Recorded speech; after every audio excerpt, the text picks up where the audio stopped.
आज की वीडियो हम सीईएससी लिमिटेड के बारे में बात करने वाले हैं। बेसिकली ये बिजली सप्लाई का काम करती है वेस्ट बंगाल के कुछ बड़े शहरों में। तो आइए हम इसके कुछ फंडामेंटल और टेक्निकल देखते हैं। इसके लिए हम सबसे पहले आएंगे स्क्रीनर पे आने के बाद हम अपना स्टॉक सर्च कर लेंगे सीईएससी लिमिटेड। स्क्रीनर खोलने के बाद आपको इतने से कुछ पॉइंट्स दिख रहे होंगे। अगर आपको ये सारे पॉइंट नहीं दिख रहे तो आप यहाँ पे एडिट रेशियो में जाके वन बाय वन इन सबको ऐड कर सकते हैं। तो आइए अब इनके कुछ इन रेशियोज को देखते हैं कि ये रेशियो क्या कहते हैं।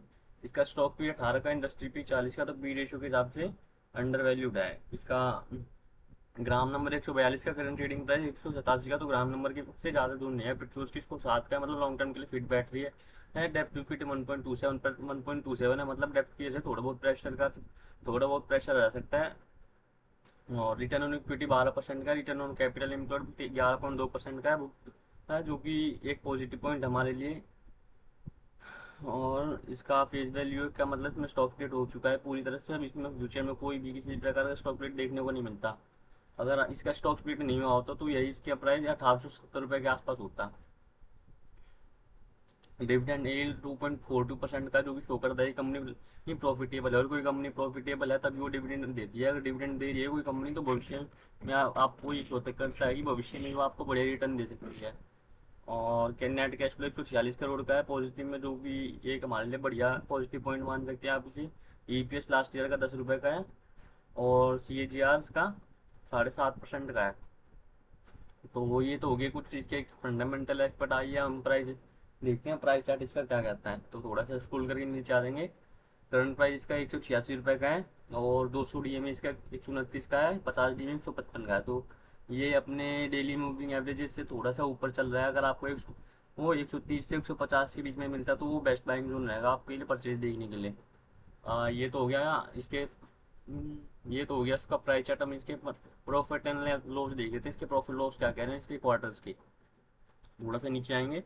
अब हम देखेंगे कि ये कंपनी लगातार अपने प्रॉफिट में बढ़ोतरी कर रही है। जैसे 2018 में 975 करोड़ का था, फिर 1100 करोड़ का, फिर 1300 करोड़ का, फिर 1300 करोड़ का, फिर 1400 करोड़ का, फिर 1400 करोड़ का, फिर 1447 करोड़ का। तो धीमे धीमे इसमें धीमे धीमे इसमें ग्रोथ देखने को मिल रही है हमारे को इसके प्रॉफिट में। आइए हम इसके शेयर होल्डिंग पैटर्न देखते हैं। इसके शेयर होल्डिंग पैटर्न क्या कहते हैं। इसके लिए इन्वेस्टर पे आएंगे।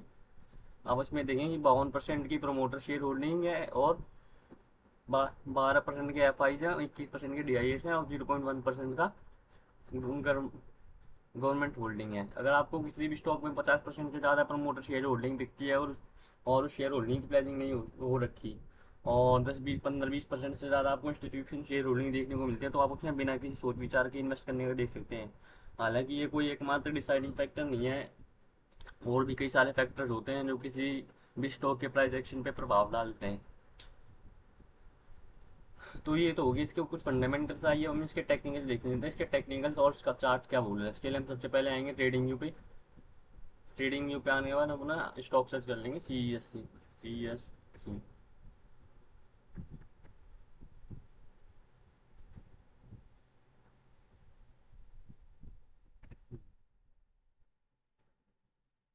जैसे ही आप चार्ट खोलेंगे तो आपको कुछ ऐसा इंटरफेस शो रहा होगा, लेकिन हमने इस पे ये कुछ चीज़ के लेटेस्ट सपोर्ट रेजिस्टेंस बना रखी है। इसके सपोर्ट रेजिस्टेंस कहाँ है आप इसमें देखेंगे तो इसका लेटेस्ट रेजिस्टेंस 192 का, जो इसका अभी का ऑल टाइम हाई है, और लेटेस्ट सपोर्ट 155 का है, और सेकंड सपोर्ट 142 का है। उसके बाद का जो सपोर्ट 116 का, उसके बाद फिर 93 का। और इसने एक ऐसे ट्रेंड लाइन भी बना रखी है नीचे से, आप यहाँ से देखेंगे तो जो कि ये ट्रेंड लाइन इसके लिए सपोर्ट का काम कर रही है। हम इसका आरएसआई देखेंगे तो 72 के आसपास है, जो इंडिकेट करता है कि कंपनी अभी ओवरबोर्ड जोन में। अगर आपको किसी भी स्टॉक का आरएसआई 50 60 से ऊपर देखने को मिल रहा है तो वो इंडिकेट करता है कि कंपनी ओवरबोर्ड जोन में। आपको उस टाइम पे एंट्री लेने से बचना चाहिए, क्योंकि जब ये कोई स्टॉक ओवरबोर्ड होता है तो उसके बाद इसमें करेक्शन आती है। जो प्रॉफिट बुकिंग करते हैं ना, जो इन्होंने ले रखा है, तो उसके बाद वो उसमें थोड़ी सी करेक्शन देखने को मिलती है। तो ये स्टॉक अभी ओवरबोर्ड जोन में आरएसआई के हिसाब से। और समोसलेटर देखेंगे तो इसका औसम ऑसिलेटर भी इंडिकेट कर रहा है।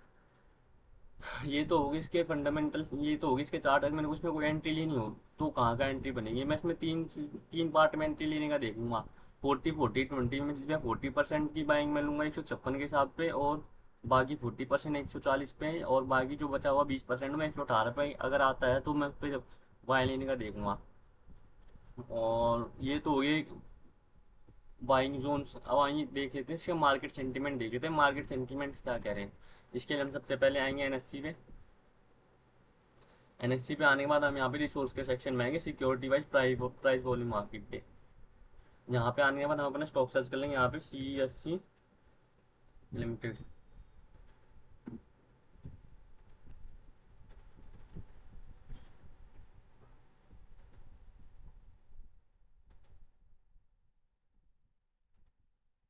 हम अभी एक मंथ का डाटा देख लेते हैं। अब जैसे आप इसका एक मंथ का डाटा देख लें तो जो आप जितनी भी ट्रेड हो रही है इसमें देखेंगे कि जो डिलीवरी परसेंटेज है ना ट्रेड का वो काफ़ी कम है। देखिए 33%, 25%, 33%, 25%, 33%, 31%, 46%, 32%, 36%, 39%, 32%, 16%, 16%, जिसमें अगर कभी भी किसी स्टॉक में अगर आपको इतनी कम कम परसेंटेज में अगर आपको डिलीवरी में ट्रेड होती हुई दिख रही है तो आप ये समझ जाइए कि स्टॉक में आने वाले 1-2 महीने में काफ़ी बढ़िया करेक्शन आने वाली है, 15 से 20% की। अगर आपको भविष्य में अगर आपको किसी जब अगर स्टॉक भविष्य में अगर आपको उसमें कोई गिरावट देखने को मिलती है, अगर ये अपने फर्स्ट सपोर्ट पे आता है तो आप वहाँ पे एंट्री लेने का देख सकते हैं। और ये मैं इसीलिए कह रहा हूँ अगर कि अगर जैसे जो हमारा बजट आने वाला है इस मंथ, अगर वो बजट हमारा पॉजिटिव आता है, मार्केट के फेवर में आता है और मार्केट ऊपर ही बना रहता है, तब तो उसमें जो करेक्शन आपको उसमें थोड़ा सा डिले देखने को मिलेगा। लेकिन अगर बजट हमारे मार्केट के फेवर में नहीं आता, नेगेटिव आता है, तो ये आपको उसी टाइम पे करेक्शन देखने को मिल जाएगा। आने वाले 2 से 3 हफ्तों में आपको 140 से 50 के आसपास ज़्यादा दिख जाएगा। और हालांकि ये आपको किसी भी प्रकार की कोई फाइनेंशियल एडवाइस नहीं है, हमारी वीडियो में हम केवल अपनी रिसर्च की बात करते हैं कि हम रिसर्च कैसे करते हैं और क्या क्या एक्सपेक्ट देखते हैं। हम ये केवल एजुकेशन पर्पज से है। अगर आपको किसी भी प्रकार का कोई निवेश करना हो तो उससे पहले आप अपनी रिसर्च जरूर से ज़रूर करें।